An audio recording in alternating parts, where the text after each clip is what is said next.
السلام علیکم ورحمۃ اللہ وبرکاتہ۔ ڈیئر اسٹوڈنٹ، آج ہم پڑھیں گے سورۃ نمل کے بارے میں۔ سورۃ نمل جو ہے یہ بھی مکی سورت ہے۔ اس میں 93 آیات ہیں۔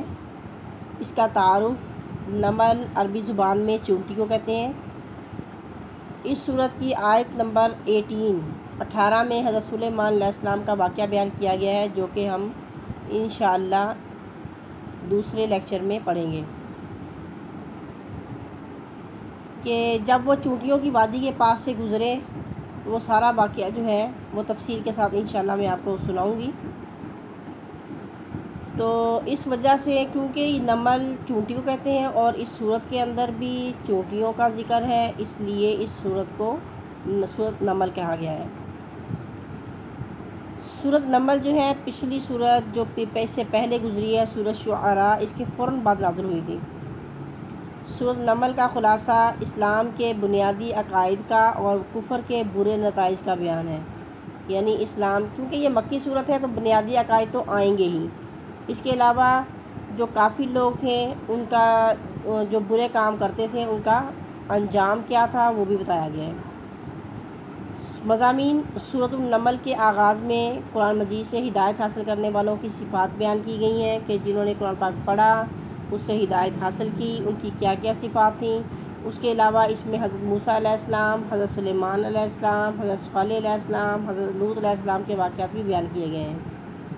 اور سب سے زیادہ جو تفصیل کے ساتھ واقعہ بیان کیا گیا ہے وہ حضرت سلیمان علیہ السلام کا واقعہ ہے۔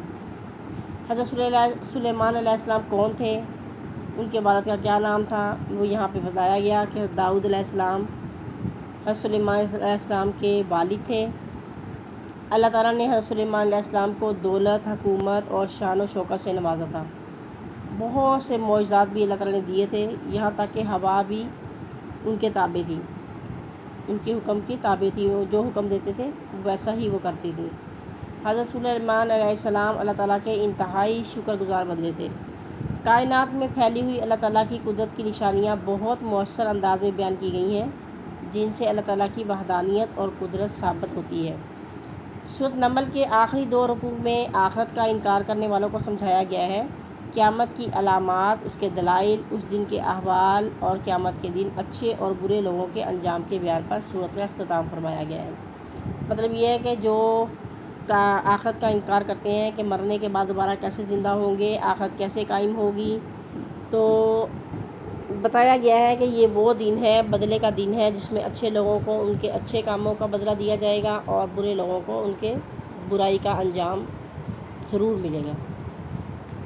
علمی اور عملی نکات سورۃ نمل کا جو ہم نے مطالعہ کیا ہے، اس سے جو ہمیں نکات معلوم ہوئے ہیں، ان میں سے درج ذیل تو یہ ہے کہ نماز قائم کرنا، زکوٰۃ دینا، آخرت پر یقین کامل رکھنا، پورا یقین رکھنا اصل کامیابی ہے۔ حضرت سلیمان علیہ السلام کی طرح ہمیں بھی اللہ تعالیٰ کی نعمتوں کا شکر ادا کرتے ہوئے زندگی گزارنی چاہیے، کیونکہ اللہ تعالیٰ نے قرآن کریم میں فرمایا ہے، لَإِن شَكَرْتُمْ لَأَزِيدَنَّكُمْ، اگر تم زیادہ شکر ادا کرو گے تو میں تمہیں زیادہ اور زیادہ دوں گا۔ ہماری تمام ذہنی اور جسمانی صلاحیتیں اور دنیا کی تمام نعمتیں اللہ تعالیٰ کا فضل ہے، محض اللہ تعالیٰ کا فضل ہے، اس میں ہمارا کوئی حصہ نہیں ہے، کوئی ہماری کامیابی نہیں ہے، کوئی ہمارا اس میں کردار نہیں ہے کہ یہ ہمارے ہی اعمالوں کا نتیجہ ہے، نہیں، محض اللہ تعالیٰ کا فضل ہی ہے، کرم ہی ہے۔ ہم تو بہت ہی لاچار اور بہت ہی کمزور انسان ہیں۔ اللہ تعالیٰ ہی لاچار اور پریشان حال لوگوں کی فریاد سنتا ہے، اس لیے ہمیں ہر مصیبت میں صرف اللہ تعالیٰ کو پکارنا چاہیے۔ رزق عطا کرنے والا بھی اللہ تعالیٰ ہے، ہمیں حرام طریقوں سے رزق حاصل کر کے اللہ تعالیٰ کو ناراض نہیں کرنا چاہیے۔ حق کا انکار کرنے والے مردوں، بہروں اور اندھوں کی طرح ہیں، یعنی جو حق کا انکار کرتے ہیں، سچی بات کا انکار کرتے ہیں، گویا کہ وہ مردے ہیں، بہرے ہیں اور اندھے ہیں، کیونکہ یہ تینوں لوگ ایسے ہیں کہ ان پر کوئی چیز اثر نہیں کرتی، یہ زندہ ہوتے ہوئے بھی ان لوگوں کی طرح ہیں، انہیں قرآن مجید سے کوئی نصیحت حاصل نہیں ہو سکتی۔ دین کی دعوت دینے والوں کو قرآن مجید کے ذریعے لوگوں کو خبردار کرتے رہنا چاہیے، ہم جو بھی اعمال کرتے ہیں اللہ تعالیٰ کو ان کی خوب خبر ہے، اللہ تعالیٰ خوب جانتے ہیں، اور قیامت کے دن ان کا فیصلہ بھی ہو جائے گا۔ یہی سب سے اینڈ میں بتایا گیا۔ ایک دعا بھی یہاں پہ سکھائی گئی ہے، اس کو بچوں یاد کر لو اور اس کو اپلائی کیا کرو اپنی زندگیوں میں، بہت سارے اس کے فائدے حاصل ہوں گے۔ وہ دعا یہ ہے، وَأَدْخِلْنِي بِرَحْمَتِكَ فِي عِبَادِكَ الصَّالِحِينَ، اور مجھے اپنی رحمت سے اپنے نیک بندوں میں داخل فرما۔ وَأَدْخِلْنِی، اور داخل فرما مجھے، بِرَحْمَتِكَ اپنی رحمت کے ساتھ، فِي عِبَادِكَ الصَّالِحِينَ، عباد کہتے ہیں بندے کو، عباد عبد کی جمع ہے، صالحین نیک بندوں میں داخل فرما۔ یہاں پہ آگے مشق جو آ گئی ہے کہ درست جوابات کی نشاندہی۔ سورۃ نمل کا معنی ہے چونٹی، اور دوسرے نمبر پہ سورۃ نمل میں سب سے تفصیلی ذکر جو ہے وہ حضرت سلیمان علیہ السلام کا ہے۔ نمبر 3، دین کی دعوت دینے والوں کو لوگوں کو خبردار کرنا چاہیے قرآن مجید کے ذریعے۔ سورۃ نمل کے شروع میں ان لوگوں کی صفات بیان کی گئی ہیں جو ہدایت حاصل کرتے ہیں قرآن کریم سے۔ ہمارے اعمال کا فیصلہ ہوگا قیامت کے دن۔ مختصر جوابات کہ اس سورت کو سورۃ نمل کیوں کہا گیا ہے، اس کا نام کیوں دیا گیا، کیونکہ اس میں چونٹی کا ذکر ہے، اس لیے اس سورت کو سورۃ نمل کہتے ہیں۔ سورۃ نمل کا خلاصہ کہ اس میں بنیادی عقائد ہیں، کیونکہ یہ مکی سورت ہے تو بنیادی عقائد ہیں، اور کافر لوگ جو ہیں ان کے برے کاموں کا برا نتیجہ بھی بیان کیا گیا ہے۔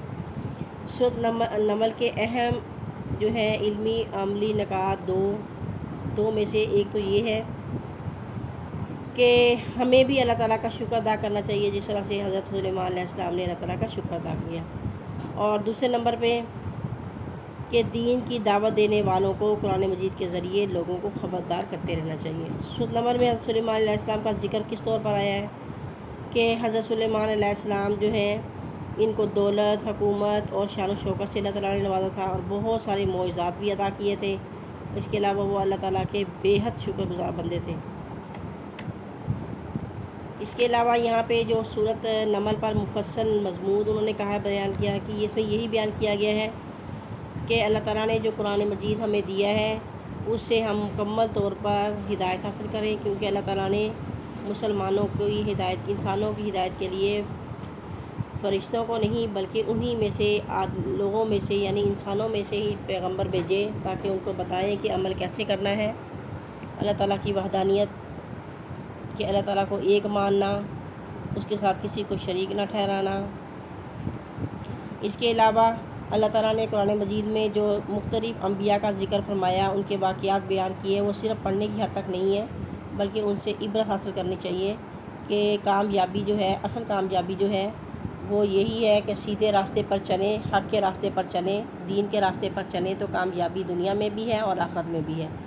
اگر ہم حق بات کو نہیں مانیں گے اور انکار کریں گے قرآن مجید کا، انبیاء کا، تو اس کے دنیا میں بھی ہلاکت ہے اور آخرت میں بھی۔ یہ دنیا میں بعض لوگوں کی پکڑ ایسے جلدی نہیں ہوتی، تو اس کا مطلب یہ نہیں ہے کہ وہ سیدھے راستے پر ہیں۔ بعض لوگ ایسے بھی ہوتے ہیں کہ اللہ تعالیٰ ان کو دنیا میں ڈھیل دیتے رہتے ہیں اور آخرت میں ان کا انجام بہت برا ہوگا۔ اور اس کے علاوہ حضرت سلیمان علیہ السلام کا ذکر ہے چونٹی کے ساتھ کہ حضرت سلیمان علیہ السلام جو ہے وہ کون تھے، وہ حضرت داؤد علیہ السلام کے بیٹے تھے۔ اللہ تعالیٰ نے حضرت سلیمان علیہ السلام کو بہت شان و شوکت دیا تھا، دولت بھی دی تھی، حکومت بھی دی تھی۔ حکومت ان کی صرف انسانوں پر نہیں تھی، چرند پرند حیوانات سب پر تھی، یہاں تک کہ ہواؤں پر بھی ان کی حکومت تھی۔ اس کے علاوہ بہت سارے معجزات بھی دیے تھے، وہ سب کی بولیاں جانتے تھے، سنتے تھے، پرندوں کی بھی، جانوروں کی بھی، انسانوں کی بھی۔ ہوا بھی ان کے تابع تھی، ان کے پاس ایک بہت بڑا تخت تھا، وہ حضرت سلیمان علیہ السلام نے اگر کہیں جانا ہوتا وہ اور ان کا لشکر جو ہے وہ اس تخت پر بیٹھ جاتے، ہوا کو حکم دیتے کہ وہ فلاں جگہ پر پہنچا دے، تو وہ ہوا جو ہے حضرت سلیمان علیہ السلام کے تخت کو اڑا کر لے جاتی، جہاں انہوں نے پہنچنا ہوتا تھا وہاں ان کو چھوڑ دیتی تھی۔ اس کے علاوہ سورۃ نمل کے آخر میں جو بیان کیا گیا ہے وہ یہی ہے کہ آخرت کا انکار کرنے والوں کو بتا دیا گیا ہے کہ قیامت کی علامات اور اس کے دلائل سب کچھ بیان کر دیے گئے ہیں۔ اس کے اگر کوئی نہیں مانتا تو اپنے انجام کے لیے تیار رہیں۔ آخر کا دن جو ہے وہ ایک مکمل واضح طور پر آنے والا ہے۔ تو اسٹوڈنٹ یہ تھا ہمارا آج کا سورۃ نمل کے بارے میں لیکچر۔ انشاءاللہ ہم حضرت سلیمان علیہ السلام اور چونٹی کا جو واقعہ ہے وہ نیکسٹ لیکچر میں پڑھیں گے۔ تب تک کے لیے اللہ حافظ۔ السلام علیکم ورحمۃ اللہ وبرکاتہ۔ السلام